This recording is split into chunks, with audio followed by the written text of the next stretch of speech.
sahbihi ajmain. Rabbi shrah li sadri wa yassir li amri wahlul 'uqdatam min lisani yafqahu qawli, amma ba'd. Hadirin hadirat jamaah salat subuh Masjid Al-Jauhari rahimakumullah. Pada kesempatan yang baik ini, monggo kita senantiasa memanjatkan puji syukur kehadirat Allah Subhanahu wa Ta'ala. Sampai dengan saat ini kita diberikan nikmat iman, Islam, sehat dan sempat, sehingga kita bisa bersama-sama hadir di majelis ini dalam keadaan sehat walafiat. Salawat dan salam kita haturkan pada junjungan kita Nabi Agung Muhammad Sallallahu Alaihi Wasallam. Semoga kita semua kelak di yaumil qiyamah berhak mendapatkan syafaatnya. Amin ya rabbal alamin. Bapak Ibu hadirin hadirat rahimakumullah, kita lanjutkan pembahasan. Terakhir kita sudah membahas tentang surat Al-Fatihah ayat nomor 7. Artinya Al-Fatihah sudah selesai. Kita lanjutkan pembahasan surat Al-Baqarah. A'udzu billahi minasy syaithanir rajim. Bismillahirrahmanirrahim. Alif lam mim. Dzalikal kitabu la raiba fihi hudal lil muttaqin. Alif lam mim. Kitab Al-Quran itu tidak ada keraguan padanya, petunjuk bagi mereka yang bertakwa.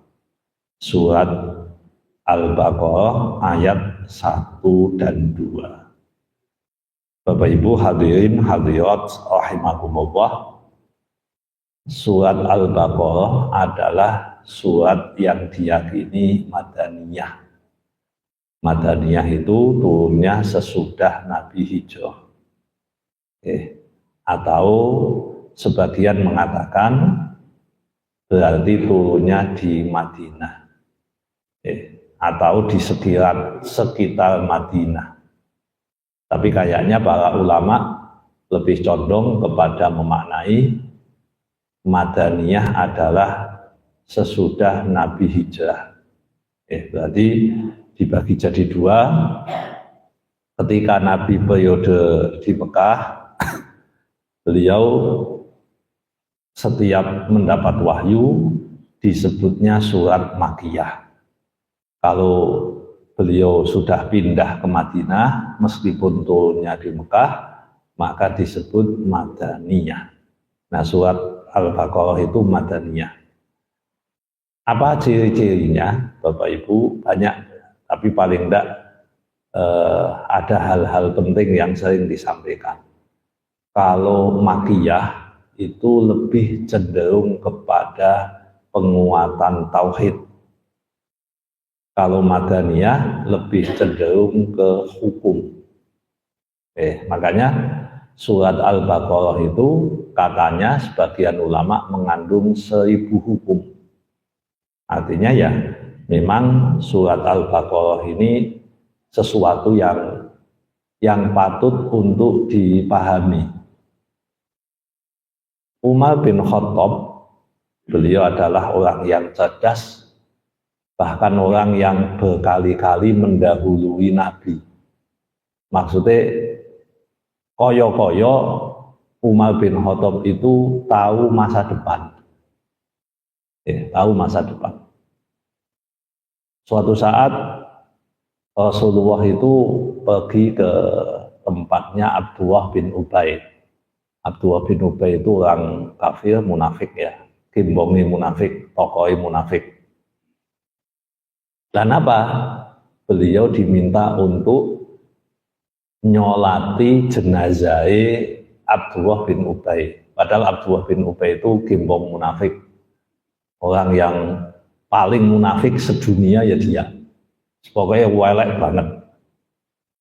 Ketika beliau mau ke rumahnya Abdullah bin Ubay, di tengah jalan ketemu Umar bin Khattab. Lalu Umar nanya, ya Rasulullah, panjenengan badhe tindak pundi? Panjenengan mau kemana?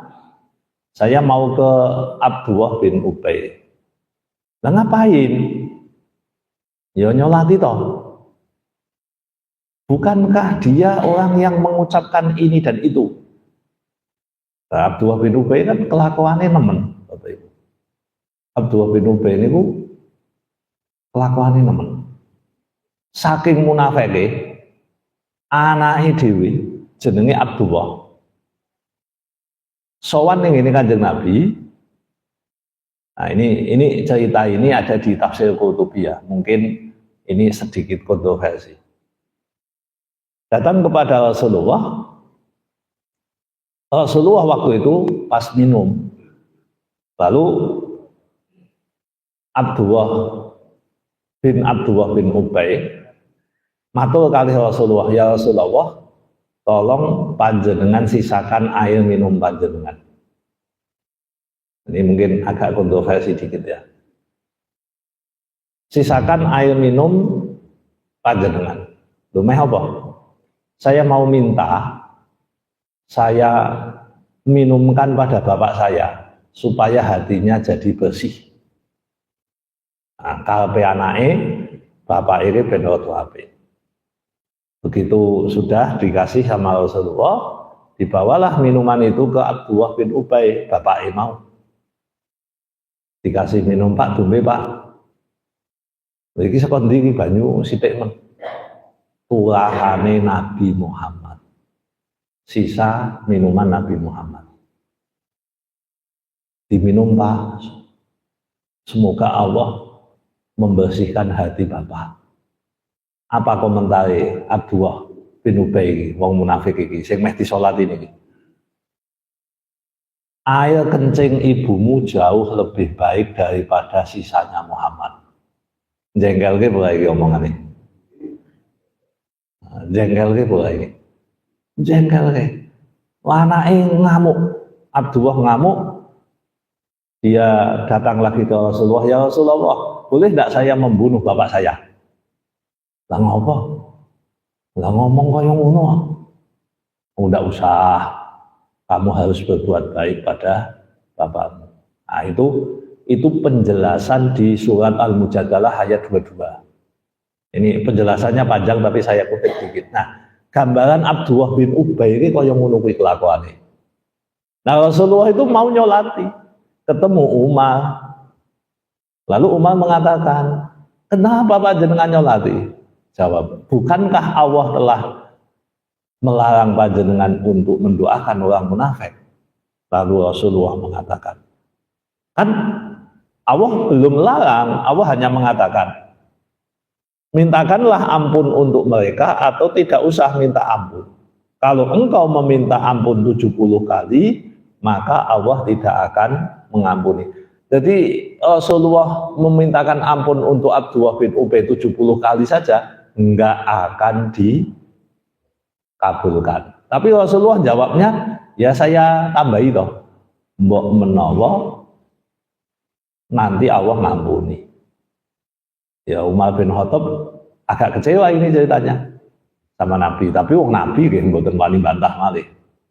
Singkat cerita, Abdullah bin Ubay disolati oleh Rasulullah. Habis sholat selesai, tiba-tiba turun ayat di surat At-Taubah.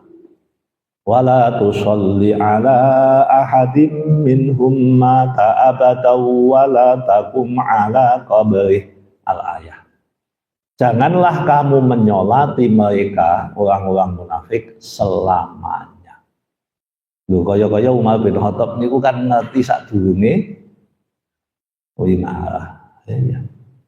Lho ini Umar bin Khattab. Lah, Umar bin Khattab itu kan cerdas. Tapi beliau diceritakan mempelajari surat Al-Baqarah ini 10 tahun. Mempelajari Al-Baqarah ini 10 tahun. Lah apa bodoh beliau? Bukan, karena Al-Baqarah itu mengandung banyak sekali hikmah, mengandung banyak sekali ilmu. Ayatnya sih 286. Tapi Bapak Ibu, kalau kita mau menguncai, mau mengupas dengan yang sangat panjang, itu bisa berkali-kali panjangnya. Nah ini, jadi kita belajar surat Al-Baqarah, ora usah kesusu.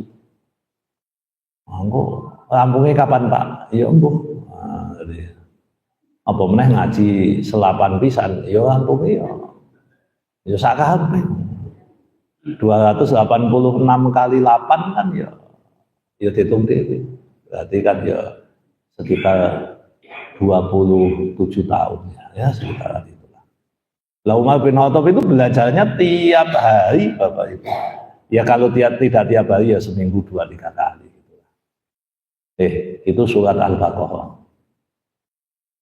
Surat Al-Baqarah itu memang luar biasa, ilmunya banyak, fadilahnya luar biasa, keunggulannya luar biasa. Nah, sebelum membahas Alif Lam Mim, saya ingin mengutipkan beberapa riwayat hadis mengenai keutamaan surat Al-Baqarah. Kesane kula jenengan nggih lebih memahami saja. Yang pertama diriwayatkan oleh Imam At-Tirmidzi dalam kitab Sunan Tirmidzi. An Abi Hurairah taqala ba'atha Rasulullah sallallahu alaihi wasallam ba'than wa hum du adatin fastaqa'ahum fastaqa'a kullu rajulin minhum ma ma'ahu minal Qur'an fa ata ala rajulin minhum min ahdathihim sinnan faqala ma ma'aka ya fulan qala ma'ya kada wa kada wa suratul Baqarah qala ama aka suratul Baqarah faqala na'am qala fadhhab fa anta amiruhum. Dan seterusnya saya bacakan terjemahnya ben gampang. Dari Abu Hurairah ia berkata, Rasulullah pernah mengutus rombongan para sahabat dalam jumlah banyak. Jadi ceritanya Rasulullah itu ngirim sahabat banyak, kepentingannya tidak disebutkan. Kemudian beliau meminta kepada mereka untuk membaca. Jadi Rasulullah itu unik. Mau ngirim satu rombongan ke suatu tempat, lalu mereka itu sebelum berangkat kon maca Quran satu-satu. Kamu baca, kamu baca, kamu baca. Yang dimaksud baca itu enggak ada tulisannya. Nah, zaman Nabi enten Al-Quran betul. Yang tertulis mushaf, maksudnya mushaf enggak ada. Yuk kamu baca, kamu baca. Berarti yang dibaca itu pasti yang dihafal. Si A, si B, si B, si C ya, banyak. Jadi apa yang dihafal dari Al-Quran dibaca. Kemudian mereka satu persatu sudah diperintahkan untuk membaca. Lalu Rasulullah lihat anak yang paling muda, yang paling umurnya paling muda. Lalu Rasulullah mengatakan, apa yang kamu hafal dari Al-Quran, wahai pemuda? Ini anaknya masih muda. Dia menjawab, saya hafal ini dan surat Al-Baqarah. Lalu Rasulullah nanya, kamu hafal surat Al-Baqarah? Ya, jadi ditanya, kamu hafal surat Al-Baqarah? Ya. Nah, jadi si fulan tadi, si pemuda tadi mengatakan ya. Yang lain enggak hafal. Maka kemudian Rasulullah mengatakan, anta amiruhum, kamu pemimpin mereka. Anta imamuhum, engkau adalah imam dari mereka. Nah, jadi engkau pemimpin. Rasulullah melihat satu kelompok rombongan sahabat notabene-nya soleh-soleh ini sing dicek apa? Apal Al-Baqarah apa? Yen apal, kamu pemimpinnya. Dan iki umpamane kanggo syarat calon presiden ya. Lha ketemu rasa calon presiden, calon ketua LT, calon sing sapa wonge pengen nyalon presiden kudune hafal surat Al-Baqarah. Ayo ana sing nyalon, sing hafal wegah nyalon, sing nyalon ora hafal. Lho itu Kanjeng Nabi, kalau Kanjeng Nabi. Makanya kenapa kok harus surat Al-Baqarah yang dihafal? Kenapa kan ngoten? Ya karena surat Al-Baqarah itu isinya luar biasa. Orang yang memahami isinya surat Al-Baqarah itu memahami hampir seluruh ajaran-ajaran Islam. Banyak sekali. Nah, ketika seperti itu, kemudian orang yang paling terkemuka di antara mereka berkata, maksudnya kan bukan yang tadi, tokoh berkata, demi Allah wahai Rasulullah, tidak ada yang menghalangiku untuk mempelajari surat Al-Baqarah selain karena aku takut tidak dapat mengamalkannya. Jadi ono wong tokoh masyarakat matur kali Rasulullah, ya Rasul, saya ini tidak ada yang menghalangi untuk belajar surat Al-Baqarah kecuali saya khawatir nanti saya tidak bisa mengamalkan. Lah orang begini ini nggak boleh Bapak Ibu. Saya takut belajar, nanti kalau saya tahu, saya kalau nggak bisa ngamalkan gimana? Nggak boleh. Maka Rasulullah menjawab, pelajarilah Al-Quran dan bacalah. Yuk belajar. Ini dikongkon belajar khususnya karena pertanyaannya tentang surat Al-Baqarah.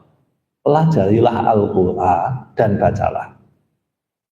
Karena perumpamaan Al-Quran bagi orang yang mempelajarinya kemudian membacanya seperti kantong yang penuh dengan minyak wangi. Jadi Bapak Ibu, kita belajar Al-Quran, ngaji ngeten iki. Niku Kanjeng Nabi nggambarke kaya kantong isi minyak wangi. Di mana wanginya semerbak di setiap tempat wangi. Mulane malaikat itu nek ana wong ngaji Quran iku seneng. Kula ya ora ngerti kandhane Kanjeng Nabi. Seneng. Ana wong maca Quran iku malaikat seneng. Mulane jenengan nek pengen disenengi malaikat, salah satu yang bisa jenengan lakukan adalah ngaji Quran, belajar Al-Quran. Ini hadis saya kutip riwayat Imam Tirmidzi ini. Hadisnya saya ini. Kagem kula panjenengan saya. Nah, perumpamaan orang yang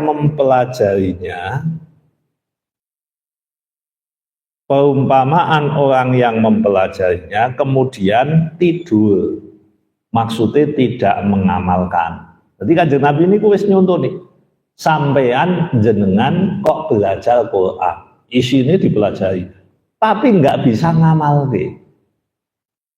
Jadi mempelajari ilmunya ada, tapi tidak bisa mengamalkan. Seperti kantong minyak wangi yang berisi minyak wangi, namun atasnya ditutup.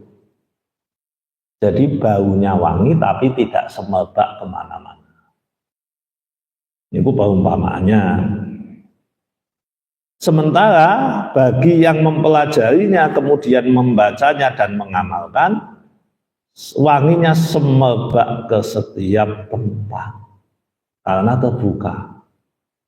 Jadi ibarat botol itu terbuka, minyaknya semerbak ke mana-mana. Imam At-Tirmidzi mengatakan bahwa hadis ini hasan atau statusnya itu di bawah sahih tapi di atas dhaif. Nah, Bapak Ibu, ini salah satu hadis untuk menyemangati kita. Menyemangati kita, yuk belajar Quran. Tadi ada tokoh masyarakat yang mengatakan, ya Rasul, saya itu khawatir. Nggak usah khawatir, belajarlah dulu, bisa mengamalkan berarti bagus, belum bisa mengamalkan, ya tetap bagus, tapi tidak sebagus yang pertama. Itu fadilah yang pertama, keutamaan surat Al-Baqarah. Terus kemudian yang kedua, sama dari Abi Hurairah, Rasulullah bersabda, la taj'alu buyutakum maqabir wa innal baital ladzi tuqa'u fihil baqarah la yadkhuluhu syaitan. Rasulullah mengatakan, janganlah engkau jadikan rumahmu seperti kuburan. Sesungguhnya rumah yang dibacakan di dalamnya surat Al-Baqarah, maka setan tidak akan masuk.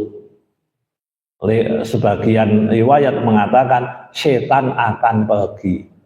Jadi kalau digabung dengan bacakan rumah dengan surat Al-Baqarah, setan yang ada di dalam keluar, yang di luar tidak akan masuk. Tidak akan masuk. Itu di satu riwayat yang lain, kalau membacanya siang, maka 3 siang setan tidak akan datang.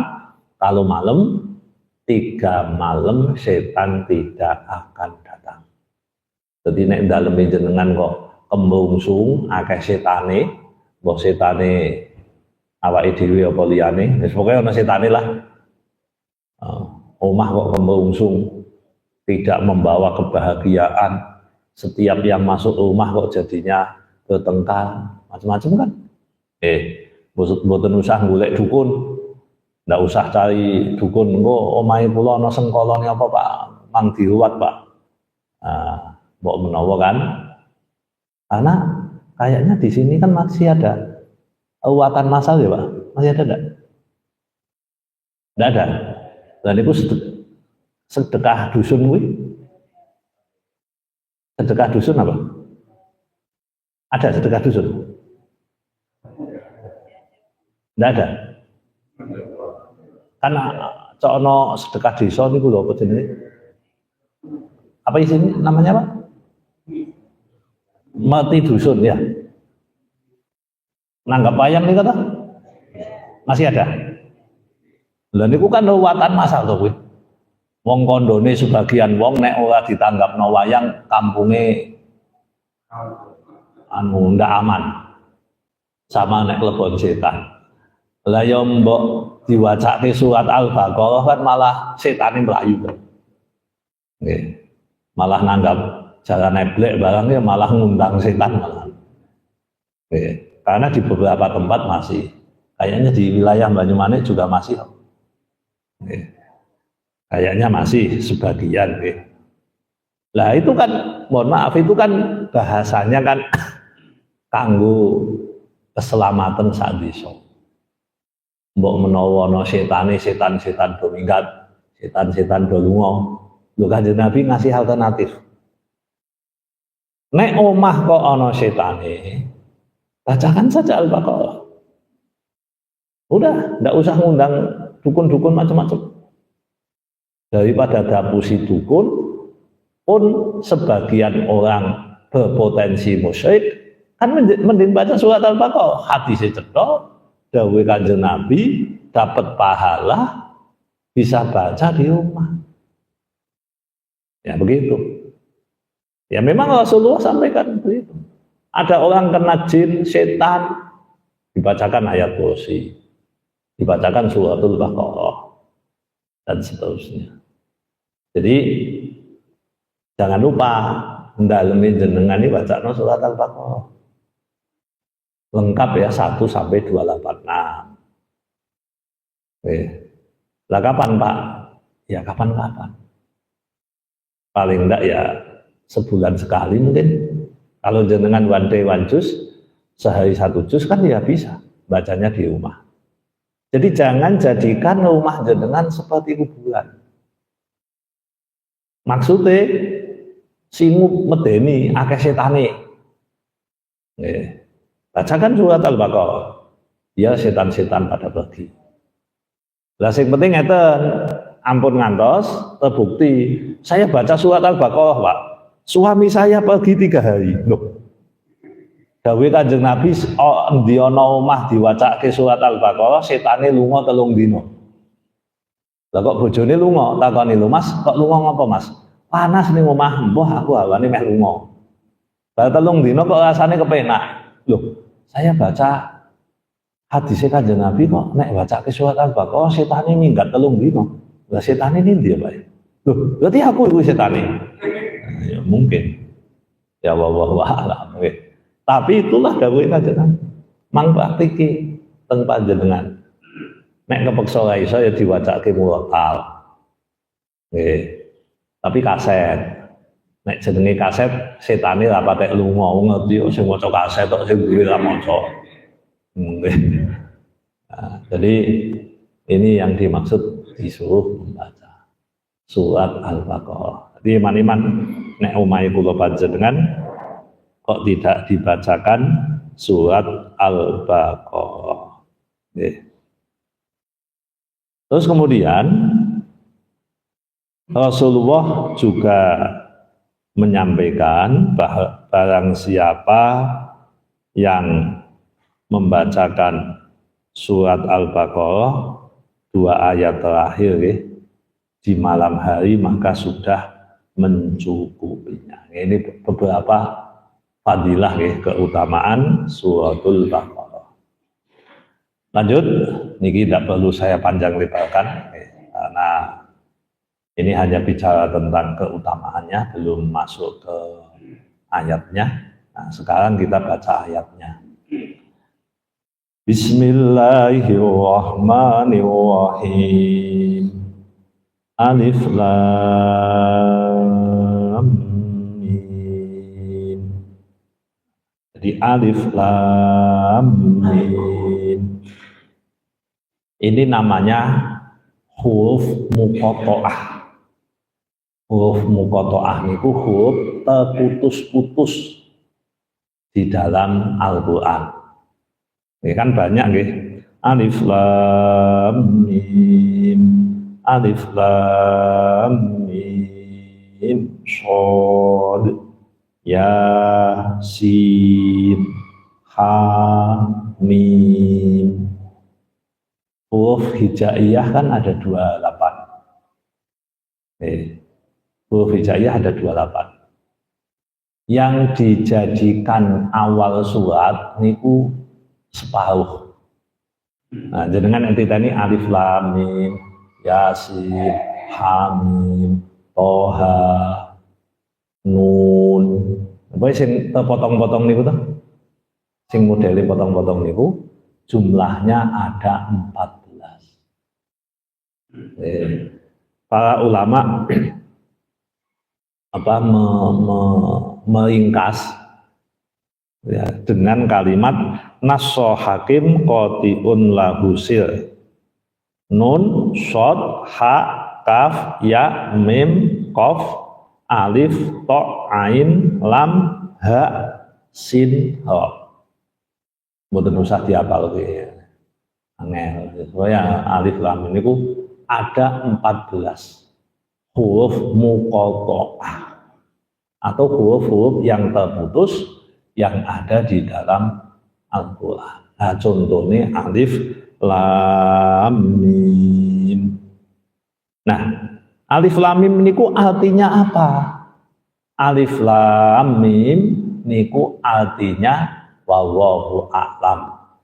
Allah yang lebih tahu. Itu pendapat pertama. Jadi kalau kita belajar Al-Quran itu alif lam mim diterjemahkan wallahu a'lamu bi muradih. Allah yang lebih tahu tentang maksudnya. Cuma sebagian ulama niku penasaran. Mosok ngono tok. Mosok ngono tok. Maka sebagian ulama kemudian mencoba menggali maknanya. Faqala Amir Asy-Sya'bi wa Sufyan Ats-Tsauri wa jama'atun minal muhaddisin hiya sirwah fil Qur'an. Kata Asy-Sya'bi, Sufyan Ats-Tsauri dan jamaah kelompok ahli hadis mengatakan bahwa alif lam mim itu rahasia Allah di dalam Al-Quran. Yang tahu Allah, dan kita tidak perlu membahasnya, kita mengimani isinya dan membaca sebagaimana yang terjadi. Nah, jadi kayak Abu Bakar As-Siddiq, Ali bin Abi Thalib, terus yang lain tadi, Umar, Utsman, Ibnu Mas'ud mengatakan bahwa al-huruful muqatta'ah minal maktum alladzi la yufassar. Jadi ini termasuk ayat-ayat yang rahasia, bisa rahasia Allah, tidak terpotong, tidak dimaksud. Nah, selain itu, sebagian ulama mengatakan bahwa ini ada artinya. Ini ada artinya, berarti tidak wallahu a'lam bimuradih, tetapi ada maknanya. Apa maknanya? Sebagian mengatakan bahwa huruf-huruf muqatta'ah atau yang terpotong tadi adalah simbol dari nama-nama tertentu. Nah, seperti Ibnu Abbas mengatakan, alif lam mim. Alif artinya Allah, lam artinya Jibril, mim artinya Muhammad. Oh no. Ini kita Ibnu Abbas. Kalau yang tadi yang pertama kan mengatakan wallahu a'lamu bimuradih. Allah yang tahu, mboten usah dibahas lah. Ada lagi yang mengatakan alif adalah miftahusmihi Allah, wal lam miftahusmihi latif, wal mim miftahusmihi majid. Kalau ini bukan Allah, malaikat, Jibril dan Muhammad, tapi mim. Alif adalah Allah, lam adalah latif, mim adalah majid. Wallahu a'lam, betul ngerti. Yang paling enak ya yang pertama mah. Alif lam mim, apa artinya? Wallahu a'lam. Nah, ngomentari alif lam mim ya. Suatu saat Bapak Ibu ada kelompok ibu-ibu. Kelompok ibu-ibu itu mengadakan pengajian. Pengajian ini termasuk minta saya sebenarnya, Ustadz, kami itu ingin mendalami tentang tafsir Quran. Oh ya bagus. Tapi kami kan tidak bisa baca. Jadi ra iso maca Quran doang. Ibu-ibu ini ra iso maca Quran. Ya saya anjurkan untuk baca Quran dulu aja lah. Berlatih membaca Quran. Baca Iqra atau qiraati monggo. Ya monggo lah, metodenya bebas. Membaca. Wah, kami itu udah tua Ustadz. Kalau kami belajar nanti malah tidak bisa mempelajari maknanya. Terus, nah kami itu kalau belajar bersama, Qurannya tidak kami baca, langsung kami baca terjemahnya. Ya, karena memang mereka tidak bisa baca. Nah, terus kenapa begitu? Karena ada seseorang, Ustadz mungkin mengatakan, lah ngapain baca Quran nggak tahu artinya? Kan lebih baik memahami artinya walaupun tidak bisa baca Quran. Saya sampaikan, wah ini pikiran yang aneh ini. Keliru, begitu itu keliru. Loh kan kita baca Quran nggak tahu artinya kan sama saja bohong, sama saja nggak ada. Siapa bilang? Coba panjenengan baca-baca hadis itu. Tapi mulai sama Quran ya berarti sama hadis kan. Oke lah, bacalah terjemah hadis itu. Ada satu hadis mengatakan man qara'a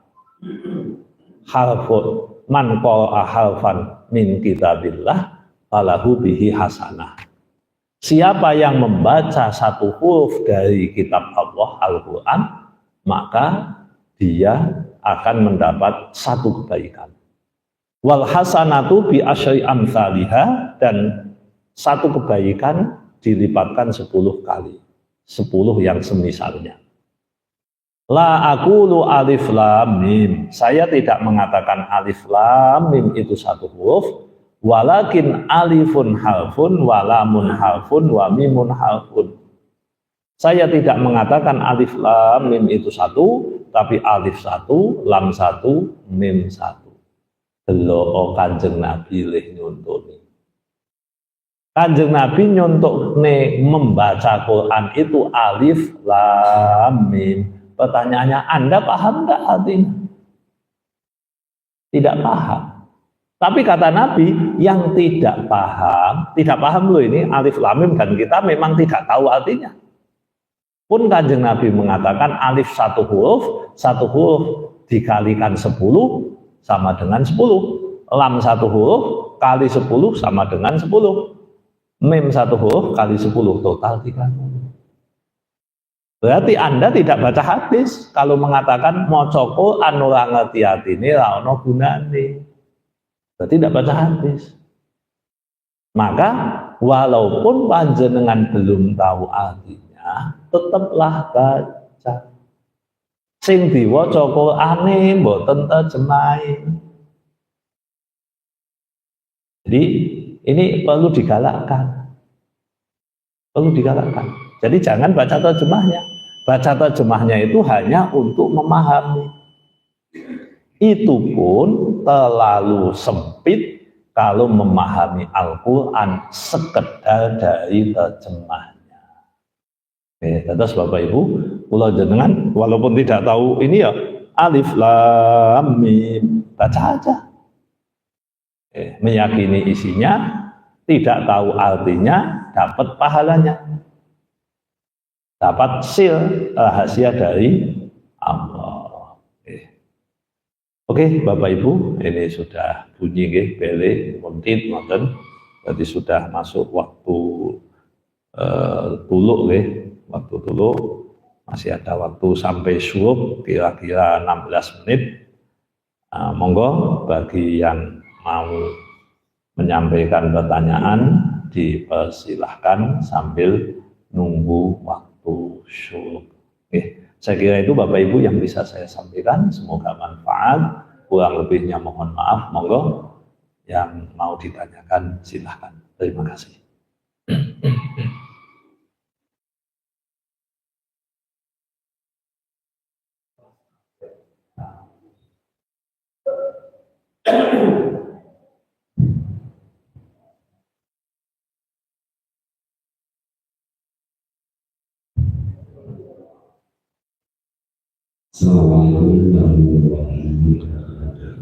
Waalaikumsalam warahmatullahi wabarakatuh. Ustaz, saya menanyakan ayat Al-Quran yang sudah melampaui dari yang pertama. Yang saya kalau saya menunggu sampai itu kalau lama itu ayat ya ayyuhalladzina amanu atiiullaha wa atiiur rasul wa ulil amri minkum. Itu saya lihat ada kopas dengan ayat Al-Baqarah yang menyebutkan bahwa orang-orang di dalam mengatakan bahwa karena mengikuti pemimpin sehingga dimasukkan ke dalam neraka Allah untuk melibatkan mereka yang mengajak melakukan hal yang dilarang. Mohon penjelasan ayat tersebut Ustaz. Atas Assalamualaikum warahmatullahi wabarakatuh. Waalaikumsalam warahmatullahi wabarakatuh. Matur nuwun. Nah, ini pertanyaannya termasuk kritis, bagus ini. Jadi Bapak Ibu, di surat An-Nisa ayat 59. Ya, tadi sudah dikutipkan ayatnya, ya ayyuhalladzina amanu athi'ullaha wa athi'ur rasul wa ulil amri minkum al-ayah. Wahai orang yang beriman, taatlah kepada Allah dan taatlah kepada Rasulullah dan juga kepada ulul amri. Nah, ulul amri kan kemudian tadi diterjemahkan dengan pemimpin ya, pemegang kekuasaan. Terus kemudian di surat Al-Baqarah itu ada ayat yang menjelaskan bahwa orang-orang yang diikuti besok itu berlepas diri, berlepas tangan dari orang-orang yang mengikuti. Idzabaru alladzina tubi'u minalladzina taba'u wa ra'ul adab. Jadi ada yang mengikuti, ada yang diikuti.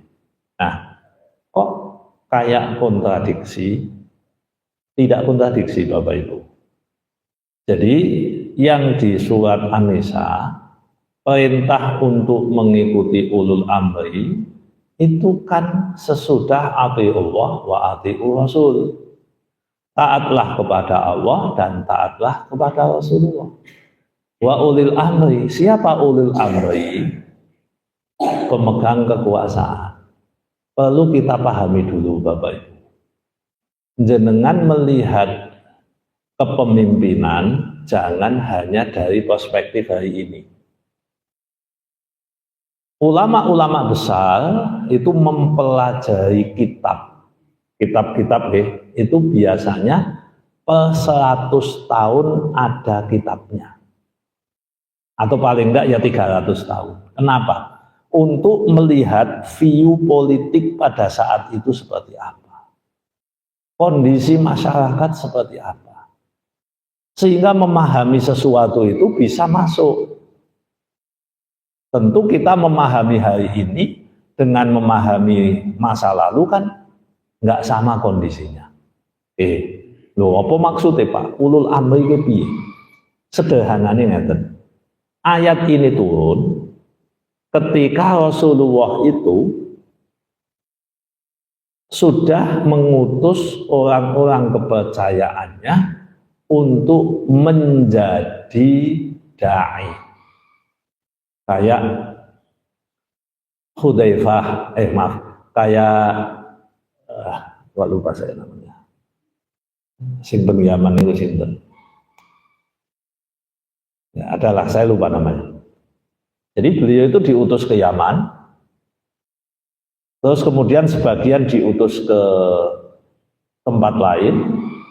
Nah, pertanyaannya, kalau ada orang Islam yang ada di tempat tersebut, mereka harus mentaati Allah dan Rasul. Sementara mereka tidak punya akses ke Rasulullah.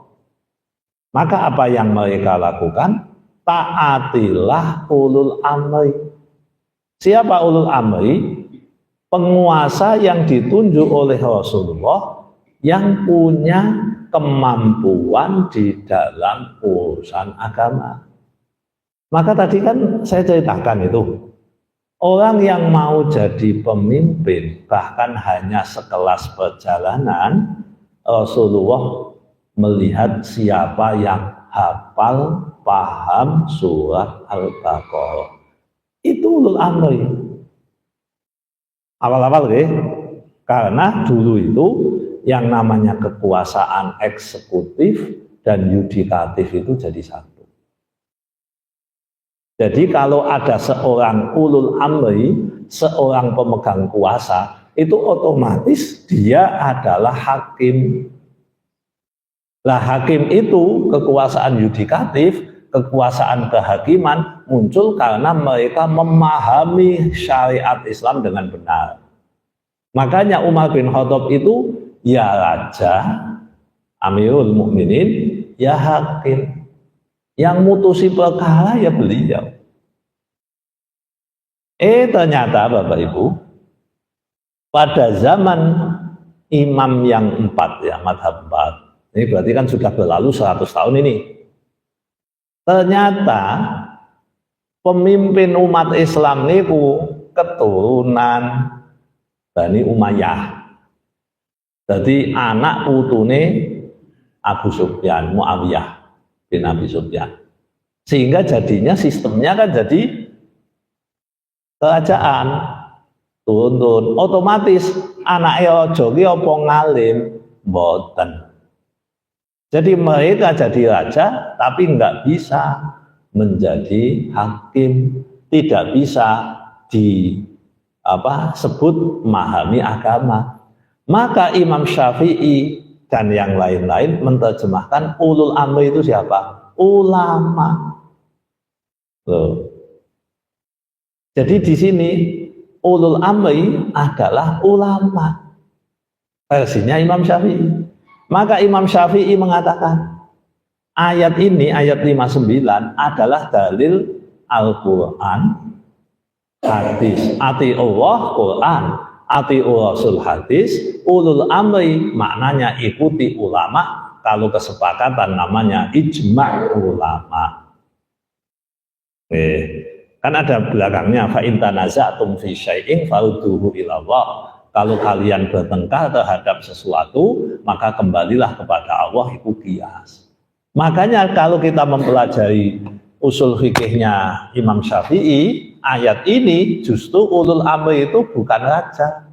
Ulul amri adalah ulama yang punya otoritas. Itu yang diikuti. Nah, sementara di surat Al-Baqarah yang dibahas adalah pemimpin-pemimpin kafir. Jadi orang kafir atau orang dolim atau orang salah. Orang mengikuti pemimpin, orang mengikuti panutan, ternyata panutannya mengajak kezaliman.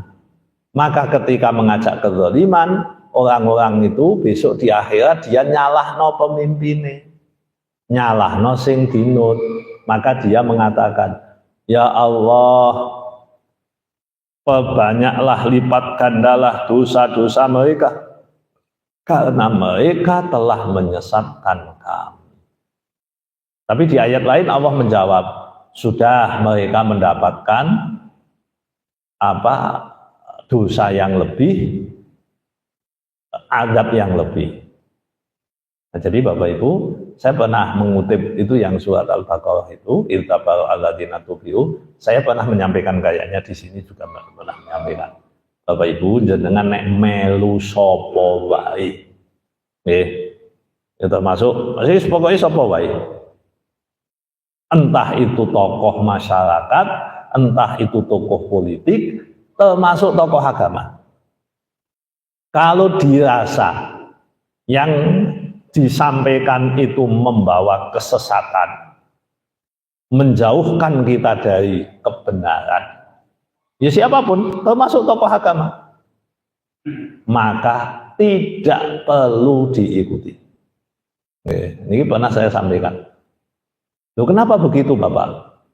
Karena kita ini pedomannya kebenaran. Mohon niku kudu dicekeli Bapak Ibu. Supaya kula jenengan boten fanatik kepada seseorang atau sebagian orang, kecuali fanatik kita hanya pada kebenaran. Sebab kita tahu yang menyampaikan itu juga punya dasar yang bisa dipertanggungjawabkan. Karena yang beredar di kita kadang itu enggak ada dasarnya Bapak Ibu. Orang ada dasarnya. Lah yen ora ana dasare, medeni itu Bapak Ibu.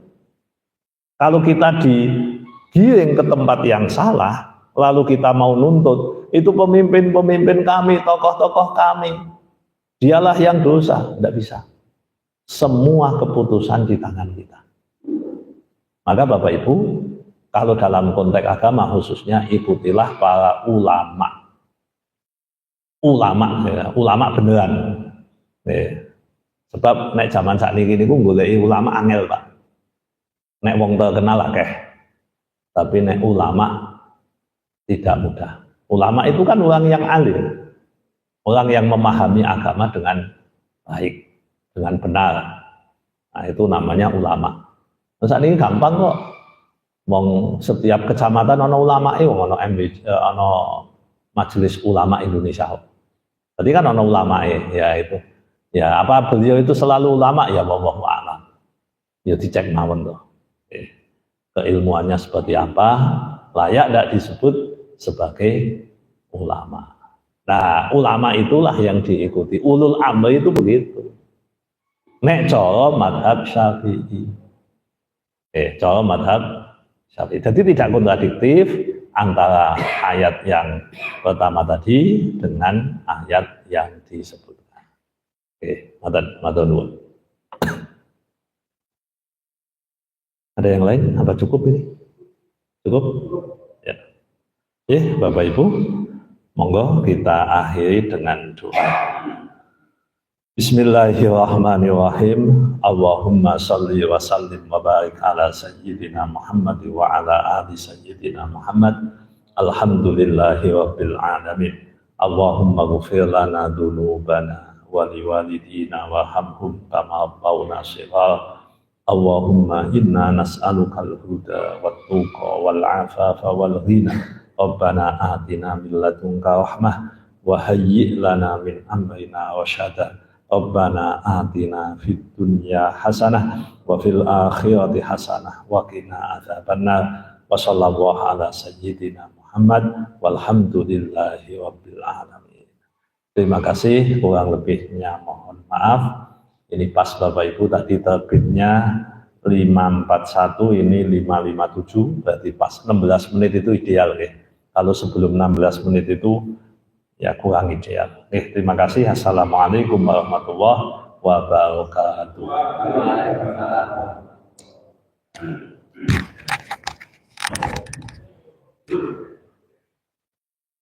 Ya, Pak. Ya, doanya